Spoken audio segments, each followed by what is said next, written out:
Good morning, sorry, good afternoon, everybody. My name is Simon Hamilton. I'm the Chief Executive of Belfast Chamber, and you're all very welcome to our event today. This is the first event in our new Re-Energising Belfast series, which is being delivered in partnership with Carson McDowell. The aim of this series is to look at a number of areas and aspects of our city's economy that have been impacted by the events of the last year. And we're going to consider what the effect on Belfast is, and most importantly, how we can ensure that our city's economy can recover positively. When most of Belfast's offices were abandoned almost a year ago to the day, lots of people were quite quick to predict the eternal demise of the office. Work from home was very much in vogue.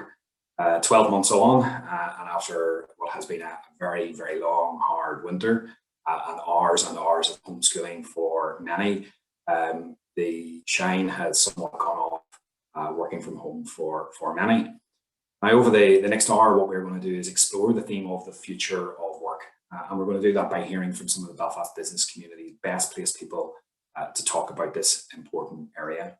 We're delighted to be joined by Michael Keimig from Rapid 7, James Eyre of Titanic Quarter, and Clare Kelly of Glandore, who are going to each showcase some of the excellent things that their businesses are doing. But before that, I mentioned that we are very pleased to partner with one of Belfast's leading law firms, Carson McDowell, to deliver this series. And it wouldn't have been possible without their assistance. So I just want to hand over to Dawson McConkie, who is Carson McDowell's head of real estate, just to say a word of welcome. Dawson. Thanks, Simon. Good afternoon, everyone. Like Simon, I'd like to welcome you to the first in our series of events looking at re-energising Belfast as Belfast's largest independent commercial law firm, Carson McDowell, are to the city, and we're delighted to have this opportunity to work with Belfast Chamber to put on a series of events which we think should engage the business community. And we'll look at different aspects of the COVID challenges that we're facing. Particularly looking forward to this afternoon's event as employers in the city centre who have committed to now take the entirety of our building, Murray House. We have a vested interest in office not being dead. And as a real estate lawyer, I too have a vested interest in that.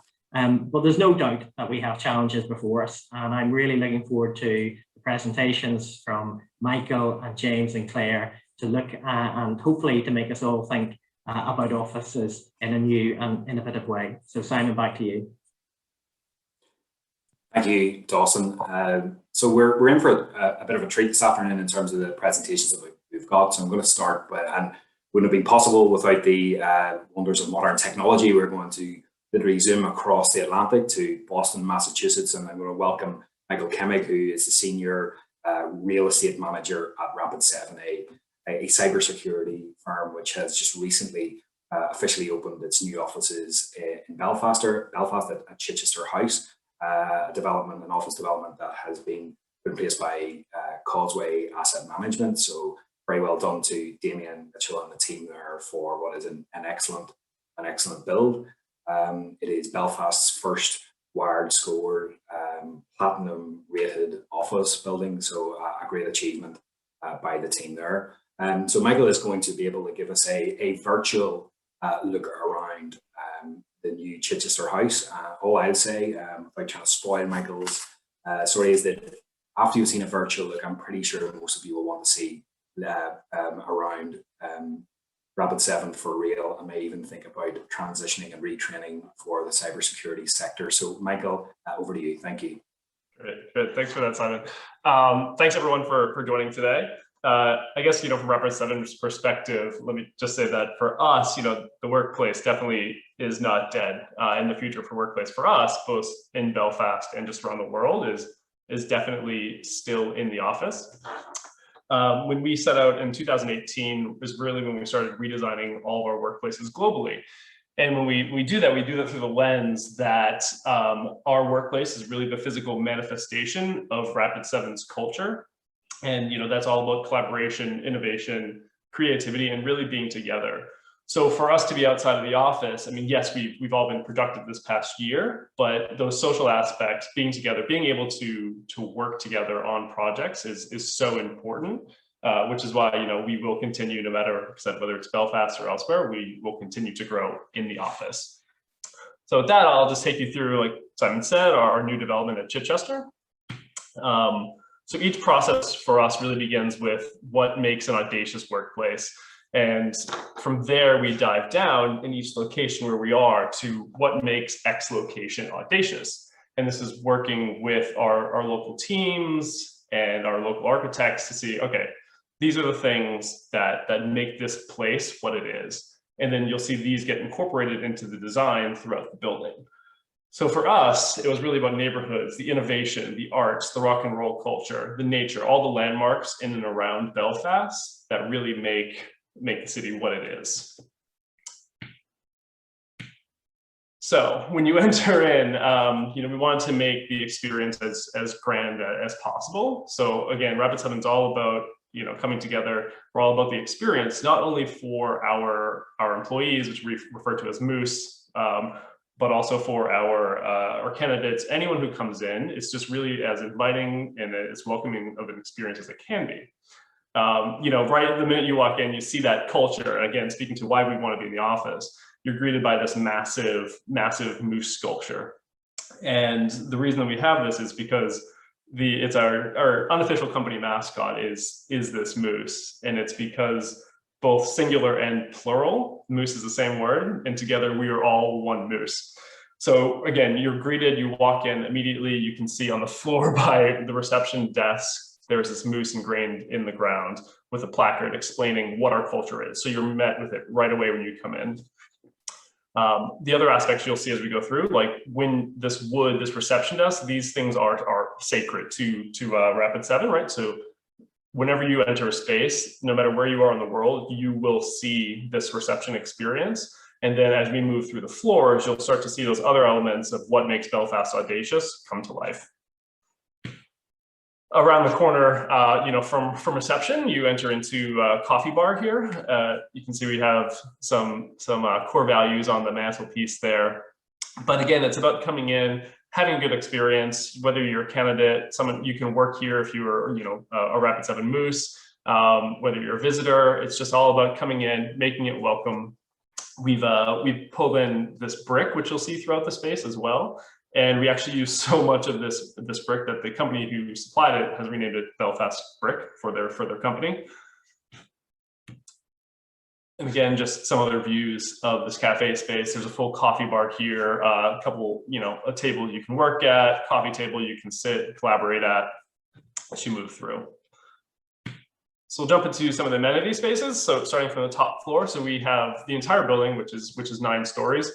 This picture was taken before the gym equipment went in, but this is on the 9th floor. There is a gym, so we have exercise equipment out in this main area, as well as a special room in the back. You can do yoga classes. We can have people come in for health and well-being, which is another facet of Rapid7 that is extremely important to us to make sure that all of our moves are well cared for and healthy.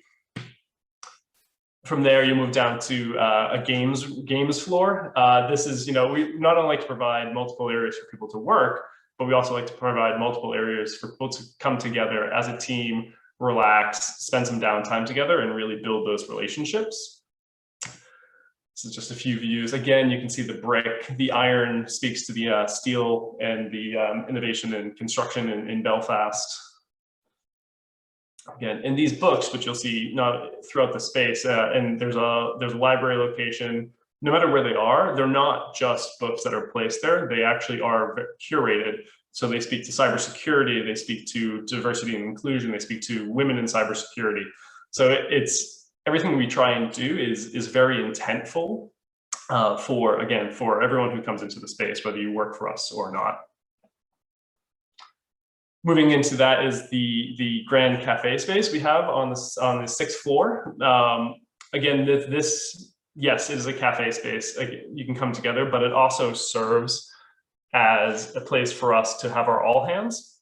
So the way we intentionally design the bleachers is, yes, there's a staircase that goes up, but we can get the entire team here in one location to come together, whether it's a movie night, whether it's a company all hands, whether it's just for lunch.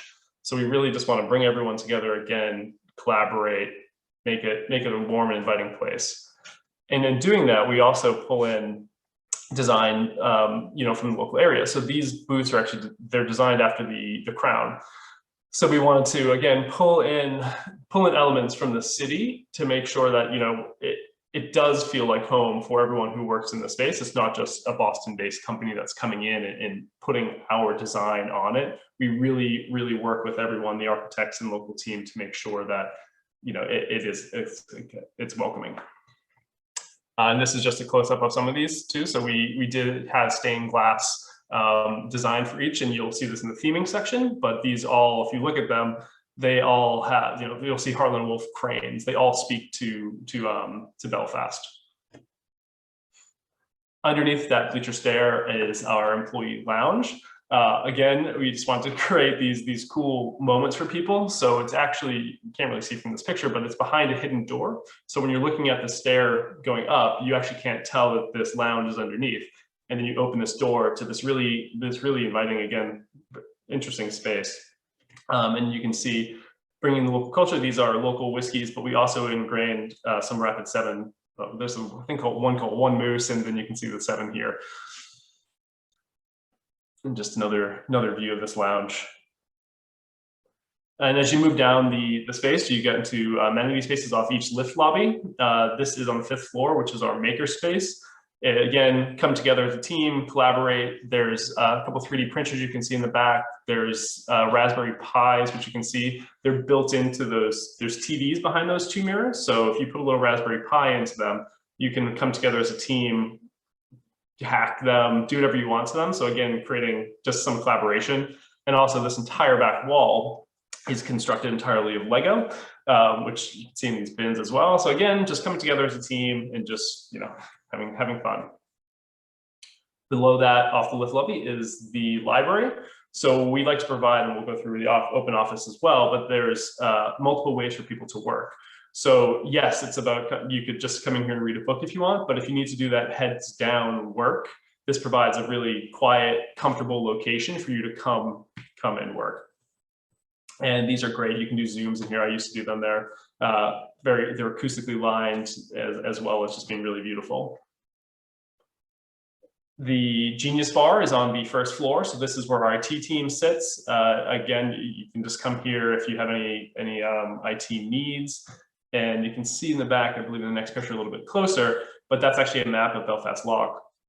And the lights we use are lights you might find on a ship, the pipe work as well. So again, we try and pull in all these elements into the space to make it speak to the city. And yes, there's these splashy amenity spaces, but diversity and inclusion, making sure everyone feels welcome at Rapid 7 is important to us. So this is just a picture from inside one of our mother's suites. And this is something that we do in each one of our buildings globally. So this is, you walk in, if you're a mother returning to the office, this is a room that has 3 separate suites for mothers returning. Again, you'll see these throughout the space too. These are for unisex showers and toilets. We want to make sure everyone feels welcome and included. So yes, there's your standard toilets, standard showers, but we also provide safe spaces for everyone. Training facilities as well. This is not only for Rapid 7 training, but we also like to give back to community and leverage any space that we have. So if there's a group, Belfast Chamber, for example, that needed space, they could use the cafe. We could work with them potentially to use this training room as well. So yes, it's for Rapid 7, but also giving back to the community. And then on the ground floor, speaking to the health and well-being of our employees, we want to provide a safe place for if people want to bike. So come in, we have an entire bike storage room around the corner. We also have multiple shower rooms as well. We'll just run through some of the open office. So this is what a standard floor plate will look like. And these are all globally, we have the same desks. These are all sit-to-stand desks, fully ergonomic chairs. Again, we have to make sure that everyone has a safe and comfortable and healthy environment in which to work. And we also, speaking to collaboration of Rapid 7, is that, we provide multiple areas for people to work and come together. So this is just one of these stand-up areas, and each floor plate on each floor has one of these. This is just another type of collaboration area. You can come together if you have a team, if you have a sprint, if you have a stand-up, you can jump into these rooms. There's also a mix of traditional conference spaces as well as some open areas where you can work at a farm table. These phone booths are extremely popular in all of our offices around the world. If you don't want to take a conference room, you just want to jump in, have a 15-minute phone call or something, you can go into one of these and work really well. One-on-one spaces as well, all fully with Zoom. And again, this is just more places to work. We really just want to, no matter how you have to work, whether it's heads down, whether it's at your desk, whether it's if you want to work in this setting, we just want to be able to provide everyone with what they need to be productive. And this is just a standard T point you might see on each floor. We've put in some things to help with COVID. So this is actually a company called Top Brew. So you can it's a coffee maker and a sparkling water and water dispenser. And you can use your phone as well. So you don't have to touch the screen. So we tried to implement as much as we could throughout the design to lower the amount of touch points that we have. In the last section here, we'll go into just theming, again, speaking to pulling in that local Belfast culture, where you walk in and each lift lobby, when you look up, there is a massive mural that speaks to the theme of that floor, which ties to Belfast and also pulls in all the conference rooms. So you have the ground floor and first floor speak to iconic Belfast, 2 and 3 speak to local nature and local landmarks. And then you have celebrated figures and innovations on floors 4 and 5, and then 6 and 7 speaks to the pub culture, often with the moose very prevalent in that as well. And we have a core value of never done and continuous learning. So when you go into the conference rooms, not only do they attach to the themes for each floor, but when you go into them, and I have some examples quickly in pictures as well, that you see these wall graphics, and yes, you might just walk in and say, okay, this looks like sleeved armor, that's great. But when you actually go in and look at it, you'll see a plaque next to it. And what we want to do is you come in and want to make each conference room interactive, and you want to pull in, and want you to learn something when you go into rooms. So when you look at it, you're not just seeing a blank wall, or you're not just seeing, okay, this is the Samson room, what does that mean? But then you can see, different categorization of ships and their fates and which cranes built them. This is just a real life example of what the ground floor lift lobby looks like when you look up to see that. In the theming, this is the cafe. So when you're stood below that screen, that's where you present. And then we built this this screen that folds down again. So when you present, you're presenting with Belfast as backdrop for you. And this is one of our interview rooms, just showing you what those full wall graphics look like. And our 2 interview rooms are named Samson and Goliath. And this is just another example of a conference room. And one of the other things that we're trying to do just to keep innovating is our conference room tech. One of the things that we've heard as we're moving back into the office is we're going to provide more flexibility for people to work, a few days a week in the office or outside of the office. But people have really enjoyed the level playing field that's created by having everyone on a camera, not having some people in a room and some people not in a room. So, we're also exploring tech constantly in this space as well, to just find ways to find cameras that will pull in and make sure that everyone's on a grid rather than just highlighting one person as well. And I believe that is it in a nutshell. And thank you. Michael, thank you very much for that. Absolutely amazing, and I'm sure that that has piqued the interest of many people listening. And I'm sure they'll have some questions. And if anybody has any questions for Michael, or indeed James and Claire after their presentations, please put them in the question and answer function. Should be at the bottom of your screen. So thank you very much for that, Michael. That was superb. So we've seen an office that has been fitted out and opened during the pandemic, and we're now going to move to look at one which is currently under construction. I'm very pleased to welcome James Eyre, who's Commercial Director at Titanic Quarter. James is going to talk about not just TQ itself, but a little bit, but also about Olympic House, which many of you might have seen coming out of the ground over the past year, if you've been in that part of the city. So James, thank you very much, and it's over to you. Thank you very much, Simon, and good afternoon, everyone.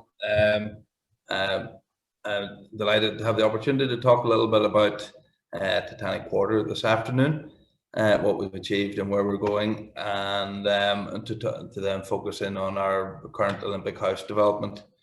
What is Titanic Quarter? Titanic Quarter has been started its regeneration process over 15 years ago.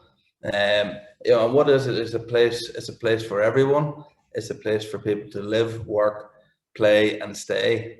And it is a fully integrated mixed-use development right across all the different subsectors. And you'll see an image here of the Belfast Maritime Festival enjoying Titanic Quarter in some of its public realm areas. It's really important for us. It's about creating great places, great buildings for people to work in, to live in, but also an overall ecosystem, a great place for people to kick back, chill out, to recreate, to exercise in, and to enjoy. So what has happened to date? To date, we have seen investment of over £500 million, 600 million. That has created over 13,000 construction job years. It has created employment for all of over 12,000 to 12,000 people. From day one, we've had a huge focus on sustainability, and that we'll be continuing to build that. We've been building our visitors to about 3 million annually. We've over 1,000 people already live in Titanic Quarter. We generate a huge rates bill, which benefits local government, and major GDV of about 726 million. Sustainability has been at the heart of everything that we've done, and we pioneered things like the first office building that we built in Titanic Quarter, the Gateway offices, as the first LEED Gold building outside of the southeast of England. As you'll see here, you see an aerial shot of Titanic Quarter, and I suppose whilst we've achieved a huge amount to date, we have probably developed less than 20% of the site. We've created a major media campus, a number of hotels, the Art residential, Gateway offices, obviously with Catalyst, with industrial, and then Titanic Belfast, and and really injecting momentum into the whole visitor and tourism part of the NI economy. Whilst we've been doing that, we've also been focused, and it's great to see that all of the listed and scheduled monuments that are on the site have been regenerated in the early parts of development. Looking forward, we have a number of very exciting projects in the pipeline. We completed the new Amazon distribution hub at the end of last year. We have an aquarium. We have the Hamilton Dock Hotel, which will be the third hotel coming on stream. We were on site with Olympic House, which I'm going to touch on later. We have about £3 million worth of enabling infrastructure projects, which are creating new cycleways, pedestrian ways, and road infrastructure into the site that's happening this year. And we also have we've submitted a PAD application for the next big residential scheme, which will be build to rent with a social affordable element. So what are we looking at over the next 14 years? Probably about £1.4 billion worth of investment, creating a further 16,000 construction job years, continually building on our sustainable transport modes, building visitor numbers by a further near 2 million people, building this residential community, which is really important for the central Belfast, so increasing the number of people to about 8,000 people living here, increasing the rates bill coming back into the city centre, which keeps the reinvestment. GDV out of about a further £1 billion, and doing this in a really sustainable way. So moving on then to Olympic House. What is Olympic House? Olympic House is one of our newest developments on site. It is 146,000 square foot of grade A BREEAM excellent space. And you'll see here in the image everything that we do, and one of the key attributes of every building and public realm, part of the regeneration of Titanic Quarter is a huge focus on quality. The project is all about people, and I think that is going to be the future of the workspace. It's all about people. It's all about productivity. All about creating environments for wellness, and by doing that, you create, the companies that locate here, their productivity is going to increase, and I think that's where major corporate investment is looking at. Where is Olympic House? In the heart of Titanic Quarter in central Belfast, as you'll see there on the aerial, and it's situated beside our Arc Apartments, Belfast Met, the Public Records Office for Northern Ireland, and beside that, then again, is the home of Citigroup in the Gateway offices in Belfast. So back to Olympic House, let's have a look at a few of its key attributes. It's 146,000 square foot of BREEAM excellent Grade A office accommodation with resilient high capacity broadband. It's set out in 2 blocks with dual frontages and dual atria. The building is principally a block of 50,000 square feet and 95,000 square feet. On completion, Olympic House will accommodate about 1,500 new jobs. So the environment, what really makes it work? And how does it interact with the future of the office space? It's all about quality, efficiency, and creating a sustainable work environment. And I think most of us, whilst there has been some novelty of working at home, generally people want to get back to the office, and organizations want to have their staff in an environment where they can collaborate, where they can build their corporate cultures and allow that acceleration of productivity. So it's creating those spaces, allowing people to get to and from their place of work in a sustainable fashion that works really well for Olympic House. You can get the glider, you can get the bus, you can drive, you can get the train, you can cycle. Putting the cycling, to accommodate cycling, we're designed with cycle parking, showers, and the changing facilities, and creating a flexible space. The days of office spaces just being desk factories are over. It's going to be a place, yes, there'll be plenty of desk space, but also places for people to collaborate, network, and build that environment that allow people to be mentored and to allow people to kind of naturally be trained and progress up through the organizations. That's all very important, but it's set in the context of Titanic Quarter and extensive landscaping and public realm spaces, so that not only is it the office space that creates that environment for well-being, but also you step out the front door, go for a walk, sit on the grass at lunchtime, have a picnic, go to the shops and restaurants that we have on site, meet your friends and colleagues, and enjoy your whole experience. So what I have in front of you is just a further a couple of images of Olympic House, and it's going to be fabulous. It is now coming out of the ground. We started on site at the start of lockdown in March 2020. The project under construction is currently supporting about 250 construction jobs. And to date, there's been a total of about 112,000 man hours, and we're on track to complete the shell and core construction of it in Q4 of 2021. And you'll see just on the right of this the image of it. We've just poured the second floor slab, and we're coming out of the ground nicely.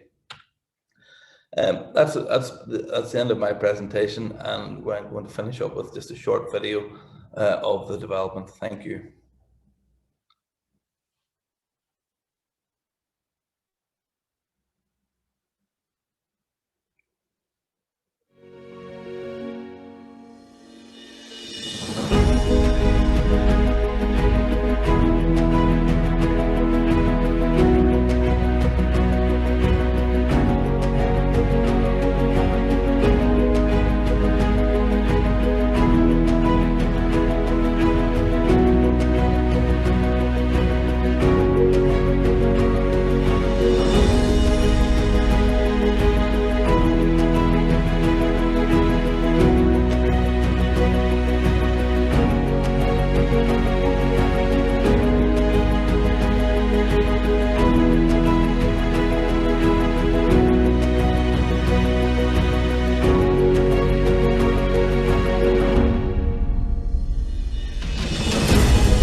James, thank you very much for that. I really appreciated that run through, and it's great to see not only a speculative office build going on in Belfast at this time, but also the really great work that you and the team at Titanic Quarter have done in building a district down there at the waterfront, which I know has been incredibly popular over the last number of months as a destination for enjoying a bit of leisure time during this difficult period. So thank you for everything that you've done and your time today. I'm just finally in this segment of presentations. I'm going to hand over now to Clare Kelly. Clare is a director at Glandore. Belfast Chamber are very pleased to be able to call Glandore our home. And Clare's going to talk about flexible workspace. We've heard a lot about flexible working over the last year, and Glandore are a provider of great flexible workspace in Belfast and elsewhere as well. So I'm going to hand over to Clare to give her presentation. Thank you, Clare.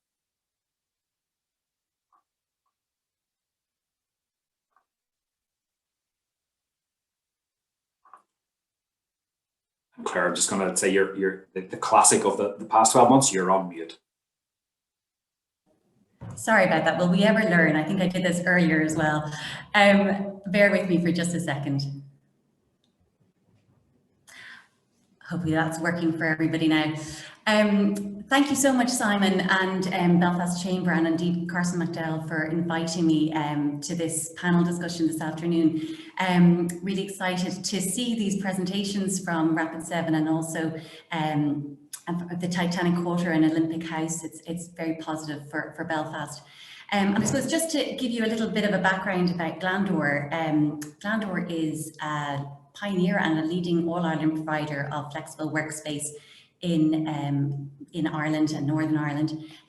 We are a family business established in 2001, so we have 20 years experience in the industry, and the business was founded by my father, Michael Kelly. We have 9 locations across Dublin, Belfast and Cork cities, with 145,000 square feet of office space and capacity for 2,500 members.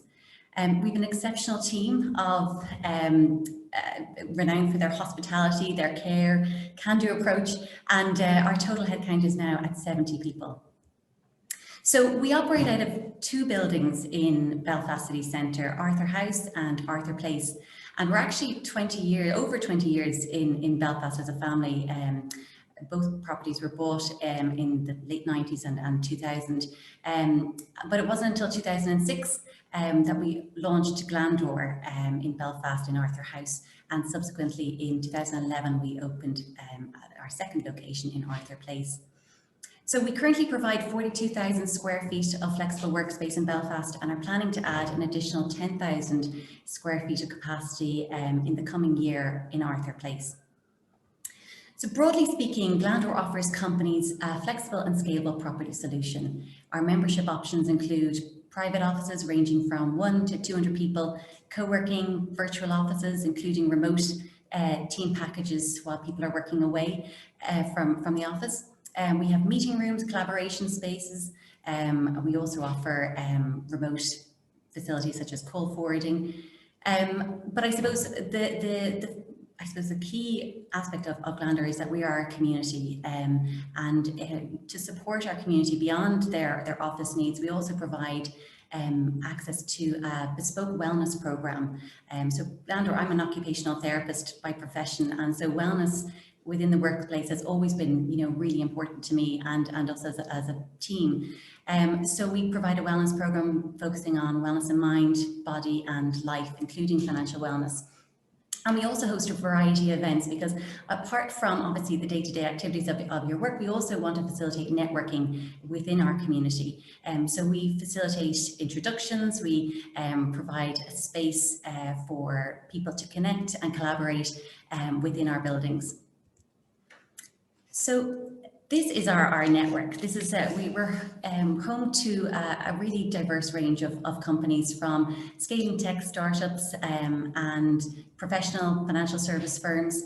We've been really proud to provide the first home in Belfast to Rapid 7 and also to a number of other companies, including Bazaar Voice, Smashfly, Tulip Prebon.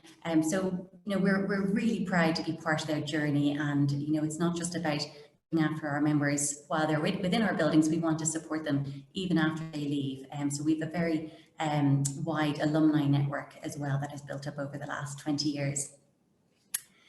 So just to talk about the great remote working experiment, I suppose, you know, and Michael, you know, and we've talked about that, you know, I think we're all singing on the same hymn sheet. I suppose the ease of which we transitioned from the office to remote working brought about headlines like, is the office dead? But I suppose, you know, now that we're a year into it, the novelty factor has certainly worn off for many of us.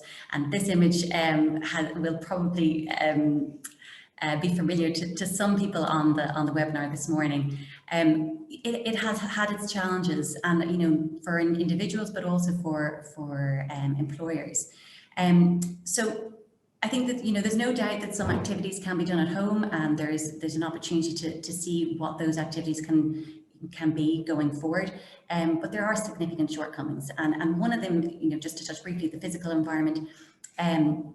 Having a dedicated workspace is a key driver of the home working experience, and that's been a luxury that has, you know, been available to very few of us. You know, even with companies providing ergonomic chairs and desks, you know, to the offer of those facilities to their workforce, if you don't have the space at home, you know, you're not going to be able to, it's not going to be much use to you. So the physical impact of not having you know, a dedicated work environment at home has taken its toll physically and indeed mentally on for our health and well-being. So, you know, in terms of health, you know, the other issues that have arisen, there's no differentiation between work and home life, not taking adequate breaks. You know, we're moving from Zooms, one Zoom meeting to the next. And I suppose there's an appreciation now, as we're a year down the line, that, you know, we might all be in the same storm, but we're not all in the same boat. Lastly, communication and collaboration. Michael touched on this point. You know, the office is a space for collaboration, innovation and creativity, and that has been really lacking over the last year. Whilst technology has been fantastic in enabling us to stay connected, you know, not being able to socially connect in an informal way with our colleagues, you know, has had a significant impact.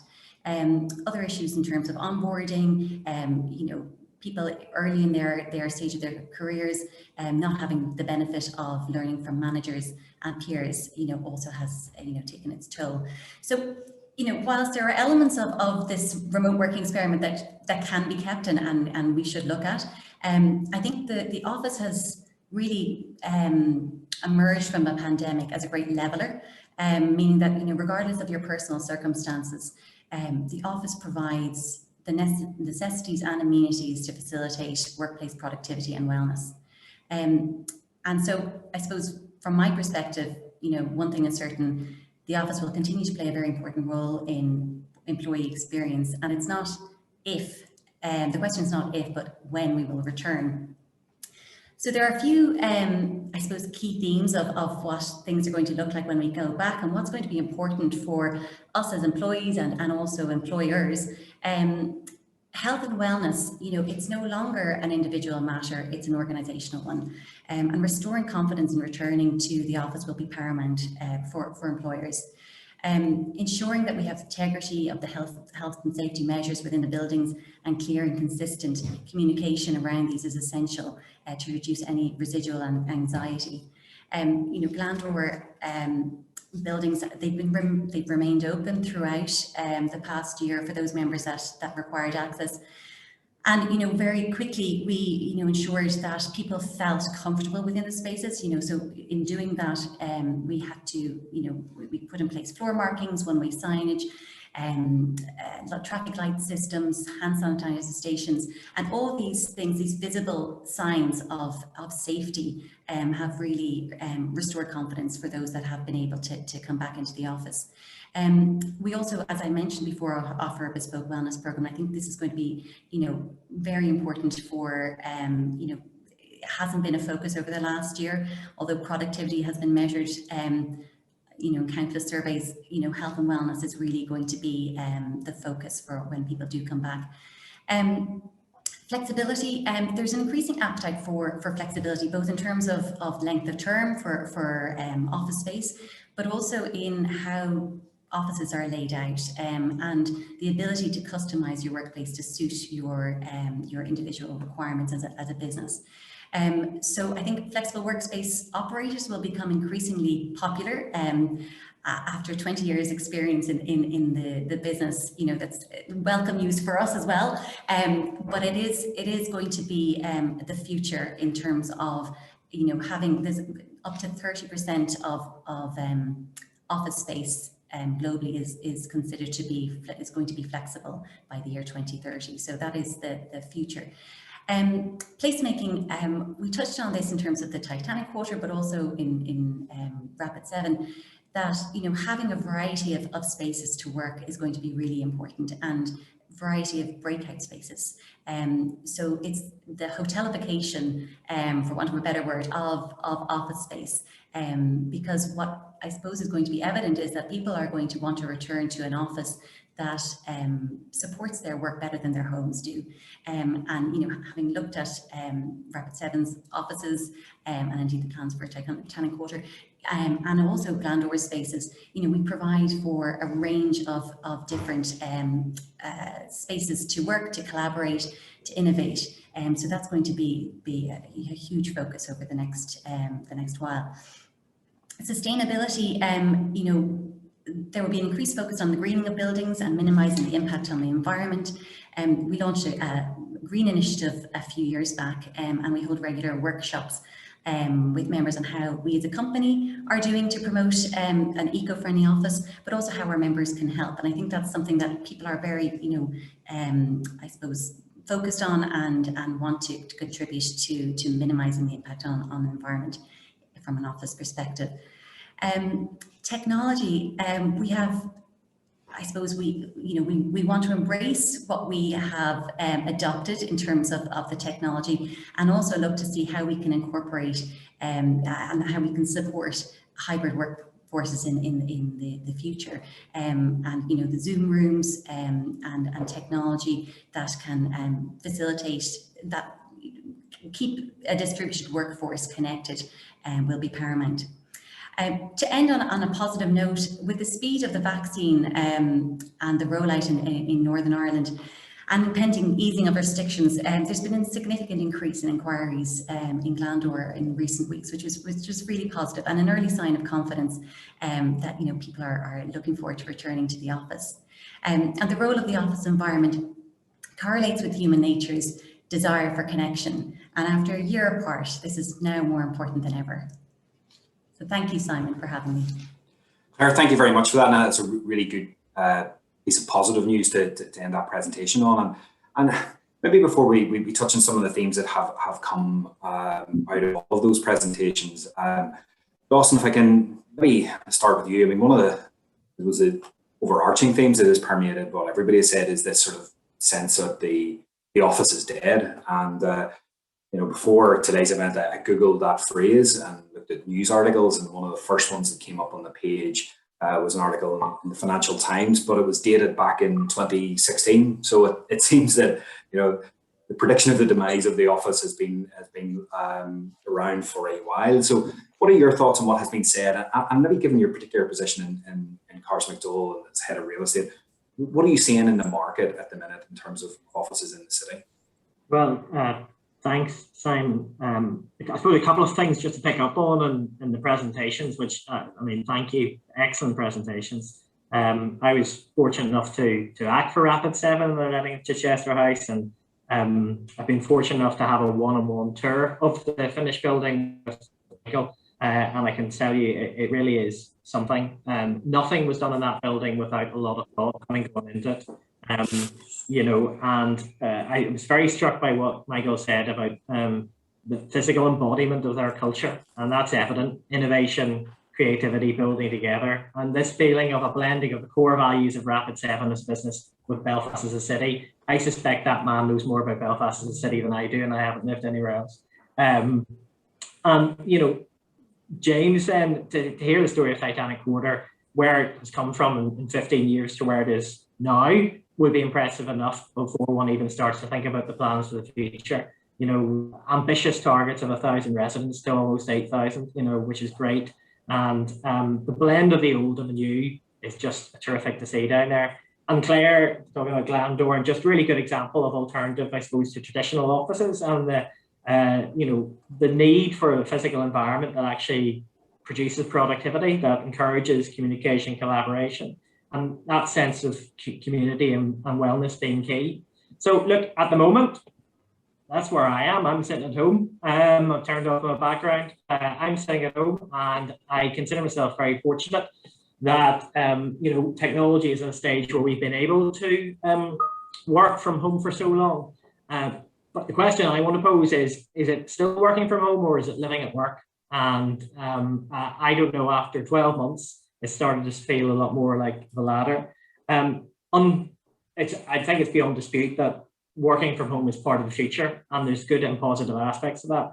But is it the whole of the future, or, as James had said, has the novelty worn off?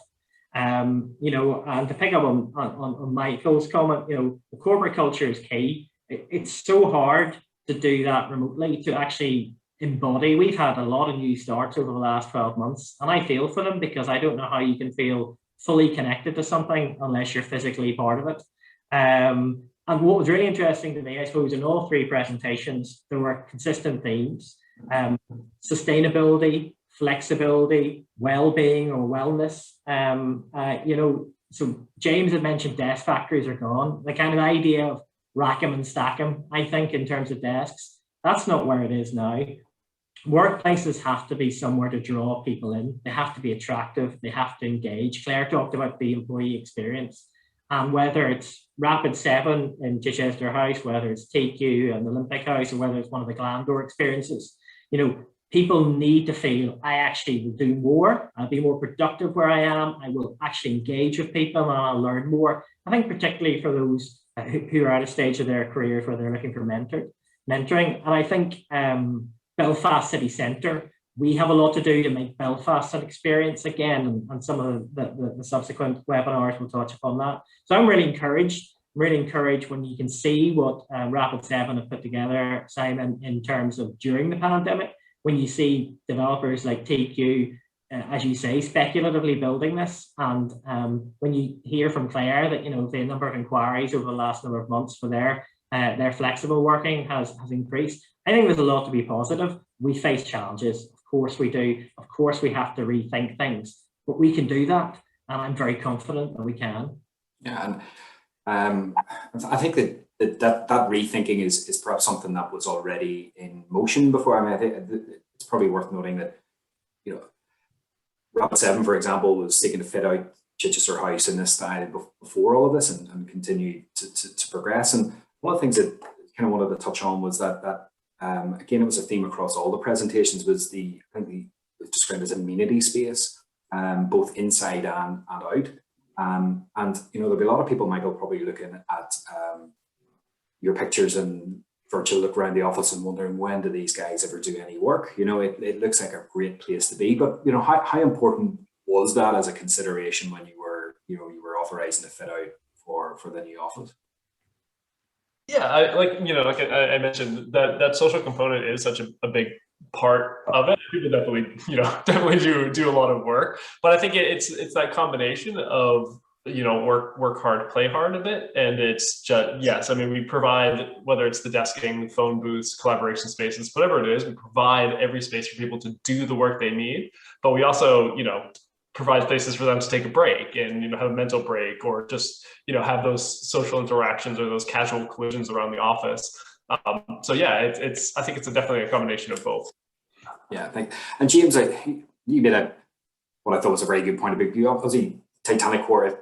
In Titanic Quarter, you're building a new district for the city, and it has made great progress over the last number of years, as you pointed out. You mentioned about that kind of amenity space, not just inside, but outside, and I think that fits into that sort of social side of things as well. It's not just about coming into the desk factory as you described it, but it's also about that sense of place that Clare also mentioned, that, you know, you want to be drawn in. So do you see that as big advantage to you guys at TQ in terms of selling Olympic House? Yeah, most certainly. I think creating that whole ecosystem where people, and Michael has done it internally in the scheme. It'll happen in Olympic, but being able to get out, have your lunchtime break, walk along the water, clear your head. This is all about creating places. The whole way that people's lives are gearing up, it's about health and well-being, and that's really important. It's really important. That's what's going to drive productivity. That's what great organizations want. So being able to get out, sit on the grass, walk along the waterfront, do a little bit of retail, go to a coffee shop, meet your friends. These are all the things, at lunchtime. These are all the things that we're missing from home. But it's that continual collaboration, and as you do it with work colleagues, that is actually generating value for their employers, because they're doing their things in a way that allows them to think and add value to the businesses that they work for. So it's a huge important component. It's been there for a long time when occupiers are looking at space, but actually it's coming more and more to the fore all the time.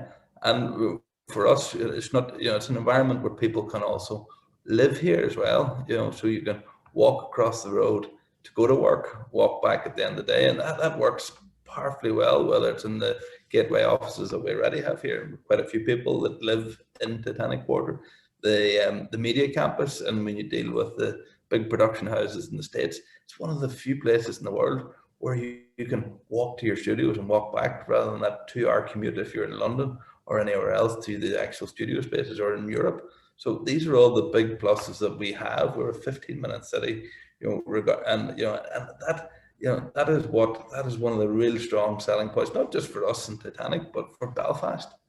Yeah. Thanks, James. And I saw actually one of the pictures. I saw another Belfast Chamber member. We are Vertigo in behind the Olympic House, and your lunch break you can go in there to a bit of skydiving or Ninja Warrior coursing as well, if that takes your fancy. And Claire, what a flexible working, as Glandore, team at Glandore knows, it's been around for a while, as you were indicating, and it has been a small but growing part of the office market in Belfast and globally as well. And you mentioned that prediction that is likely to increase and maybe have been accelerated by the pandemic. And maybe you talk a little bit more about that, and also that kind of that shaping, again, something everybody talked about, that the workplace, as well as being having that social side of things, is also somewhere for, it's not just to get your head down and do work, although that's important clearly, but that innovation and collaborative space, and how important that is going to be to the future of the office. Yeah. So yes, the flexible workspace industry has been increasing. So we were, as I mentioned, Michael, my father was a very early pioneer of the concept in Ireland, and then was one of the first operators in Belfast in 2006. And I suppose what we've noticed at various junctures, we've weathered a financial crisis as well during that period. And what, in times of these crises, people realize the benefits of flexibility. And it's not just, the terms, although that's very appealing for those who are, looking to minimize risk, particularly for new companies that are setting up, establishing operations, startups, but also for larger corporations, that, in this current time, they're looking at potentially de-densifying their space. So they have that flexibility to, use us as overflow or project space.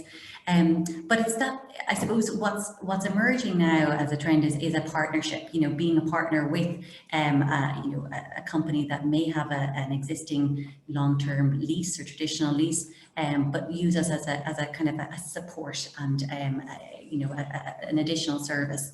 But what we found, and I suppose, the benefit of having companies like Rapid7 growing in Glandore, is that we learn a huge amount from them as well. So we're like, sponges, we hear, Rapid7's office or whoever, whether it was Smashfly or Cayenne, and we're looking to say, okay, what are they doing in their existing offices? So we often would go to, I mentioned to Mike, I was in Boston a couple of years ago, we go and visit our members' offices in their headquartered locations, and we see what they have there, and then we bring it back to Belfast and to Dublin and Cork, and we say, okay, well, this is what our members have in their headquarters, we want to replicate that in Belfast for them, to try and make it as close as possible to the experience that I suppose the wider company has and that employee experience. So, you know, we're constantly iterating, and I think that's you know, that's happening now, I suppose, across the board, you know, and we're seeing that in traditional developments where, you know, they're taking into account more than just the actual office space, but also the amenities and how that supports the employee experience. But one thing actually, just in terms of you know, supporting employees, it's not just about, I suppose, it's catering for every personality as well within an organization, because there's some people who are going to work much better in a quiet, focused environment. Other people, like myself, I like the banter, I like going out, I like engaging with people, and my role depends on it as well. But others, you know, they really need to have that quiet, focused work. So I think what Rapid 7 and what Glandore tried to achieve is a variety of spaces where everybody is comfortable, everybody is, you know, catered for, and can do their best work. So that's what we strive to achieve in Glandore. Thanks, Claire. Michael, you as a business, I mean, I think it's worth, you know, we've talked a lot about the amenity space, how attractive, sustainability of offices, and all of those things are obviously incredibly important. But at the end of the day, it's still a business. And you made a very interesting comment at the start of your presentation, which was that, you know, the office was sort of central or key to Rapid 7's success. So, you know, that's very much different to the kind of narrative that was developing about a year ago, that, well, we could be as productive at home. So, you know, for your business and for maybe business generally, how important is the office to success, and how much do we need to continue to focus on that very important factor? Yeah, obviously, I mean, yeah, there's those fun social components to it, but you're right. At the end of the day, you know, it is a business, and you know, I think that, to James's point and Claire's point, as these advancements are happening, right, you have to, you know, stay competitive, and some of the stuff that we're doing now is you know, becoming table stakes, and you have people who are, you know, looking at recruitment and retention, and, you know, they'll go to a company because they have a games room, or they'll go to a company because they have a bike. So and that's not, you know, why we ultimately do it, but you know, things like that do drive the recruitment retention for us. So yeah, they're definitely important. I was walking past the office a few weeks ago with my family, and pointed it out to the kids, and my youngest boy, he's still at that age where he still wants to be a Premier League footballer. But I said, well, would you like to, is this sort of office you might want to work in? He didn't seem too amused. Then I told him it had a pool table, an arcade machine, a lounge, stuff, and he's certainly become sort of somewhat more interested than he normally would be. So I think, again, that's something that sort of, you mentioned about the competitiveness of it. Do you see a kind of a general, and maybe this is something for you as well, James, you know, that this fit out standard is now going to go up, and there's almost that sort of, you know, an opportunity to get the fit out very, very different to it was before. You know, so do you see the sort of overall standard and that attraction of new offices like Olympic House going up? Personally, I mean, I think I do, and that's something that at Rapid 7, every project we do, we try and, you know, iterate on, we innovate on, and just bring each one to the next level. And you know, this particular project, we set out to not only create one of the best experiences and one of the best buildings that we thought we could do in the Rapid 7 system, but also, you know, for Belfast. And I think that, yeah, especially, you know, in the States and a lot of places where we are, yes, you're seeing the standard of fit out just keep going up. And what we at Rapid 7 want to do is just be a leader in that and be innovating and be at the top of that, and just rather than be a follower. But yeah, it's all happening. Yeah, I think so. Yeah, James, you know, obviously you're on site and you're building, speculatively built, as I say, but that point, that, you know, is there an attraction to new? You know, I've heard some people say, oh, we don't need as many offices as there are in Belfast. We certainly don't need new offices. But do you think actually new offices are, because of that ability to fit them out in the sort of way that we've been looking at today, is actually key to the market in the city moving forward? Oh, very, very much so. I mean, we have, firstly, every corporate and everyone's mind is sustainability. So the new buildings are the sustainable ones. from an environmental perspective. But you've got to remember, organizations are made up of people. So creating those environments that that people work and are productive and are happy. Most certainly, we're creating Olympic House. We're creating the building. We'll work in partnership with those organisations as they fit out their space in what is a great building. And that is about creating the best spaces. Those organisations, they can attract the best people. They can hold on to the best people. Their staff love coming to work. They love the whole experience every day, and that's part of the culture. That's where it's going. It's not just about going to the office. It's the experience. And I think organisations, by creating the right environments, and very much just fabulous, say Michael stuff, Clare stuff, is creating those environments that reward the organisations that take them and invest in them by way of how people work in those businesses and create value for them. Thank you, thanks James. And we've gone a little bit over the hour, so I'm going to maybe draw things to the conclusion. I'm conscious of everybody's time, including our panelists. So Dawson, any final thoughts from you? We've declared that the office is definitely not dead, so that must be conclusive now that we have declared that. In terms of what you see in terms of, I mean, are you quite excited by what you've seen today in terms of not just the fit out in Rapid 7 or the fact that there are increased queries for Glandore, but there's also those speculative offices going on, and there are many other builds and cranes and around the city skyline again at the minute. Are you optimistic for the future in terms of offices? Yes, I am, Simon. And then, as I think you said, a short time ago, a lot of these questions were being posed before the pandemic, around the future of office. And I suppose a quarter or half the way into the pandemic and the restrictions, they were probably have never been asked louder. I think now we're at the point where we now all appreciate the benefits of offices, but we have to make them different, and that we have to make them places where people want to be, where companies can instill their culture, where they can foster collaboration and sharing, and Michael's expression of being together. There are things that I will not take for granted for some time once these restrictions lift, and one of them is being together. I mean, James talked about some very simple things like having a coffee and doing things.